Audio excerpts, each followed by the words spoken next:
Keutamaan salat 5 waktu. Salat 5 waktu punya keutamaan yang begitu besar. Berikut adalah dalil-dalil yang sahih yang menjelaskan keutamaan salat 5 waktu. Pertama, salat adalah sebaik-baik amalan setelah 2 kalimat syahadat. Dari Abdullah bin Mas'ud radhiyallahu taala anhu, ia berkata, aku pernah bertanya kepada Rasulullah sallallahu alaihi wasallam, amalan apakah yang paling afdal? Jawab beliau, salat pada waktunya. Lalu aku bertanya lagi, terus apa? Berbakti kepada orang tua, jawab Nabi sallallahu alaihi wasallam. Lalu apa lagi? Aku bertanya kembali, jihad di jalan Allah, jawab beliau. Yang kedua, salat 5 waktu mencuci dosa.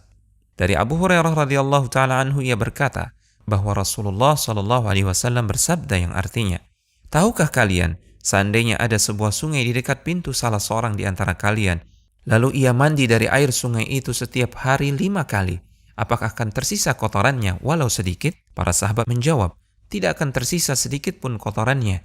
Beliau berkata, maka begitulah perumpamaan salat 5 waktu. Dengannya Allah menghapuskan dosa. Ketiga, salat 5 waktu menghapuskan dosa.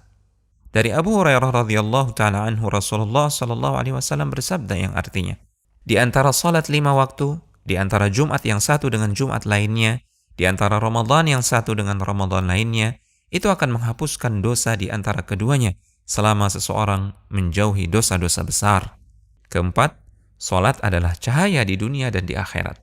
Nabi sallallahu alaihi wasallam bersabda, yang artinya, berilah kabar gembira bagi orang yang berjalan ke masjid dalam keadaan gelap, bahwasanya kelak ia akan mendapatkan cahaya sempurna pada hari kiamat. Kelima, Allah akan meninggikan derajat dan menghapuskan dosa. Rasulullah SAW bersabda yang artinya, hendaklah engkau memperbanyak sujud kepada Allah, karena engkau tidaklah sujud pada Allah dengan sekali sujud, melainkan Allah akan meninggikan derajatmu dan akan menghapuskan satu kesalahan darimu. Keenam, sebab mudah masuk surga dan dekat dengan Rasulullah SAW. Dari Rabi'ah bin Ka'ab radhiyallahu taala anhu, ia berkata, aku pernah bermalam bersama Rasulullah SAW. Aku mendatangi beliau dengan membawakan air wudhu dan memenuhi hajat beliau. Lantas beliau bersabda, mintalah. Aku berkata, aku meminta kepadamu supaya dapat dekat denganmu di surga kelak. Beliau berkata, atau ada selain itu? Aku menjawab, itu saja yang aku minta. Beliau bersabda, tolonglah aku dengan engkau memperbanyak sujud. Yang dimaksud dengan memperbanyak sujud di sini adalah memperbanyak sujud dalam salat. Ketujuh, berjalan menuju salat akan dicatat sebagai kebaikan, meninggikan derajat dan menghapuskan dosa.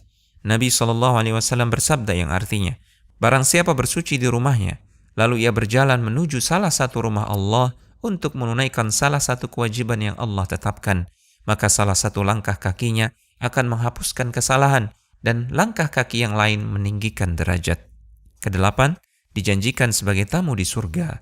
Nabi SAW bersabda yang artinya, barang siapa berpagi-pagi atau ketika sore hari menuju masjid, maka Allah akan menjadikan untuknya sebuah tempat untuk tamu di surga ketika ia pergi di pagi atau sore hari.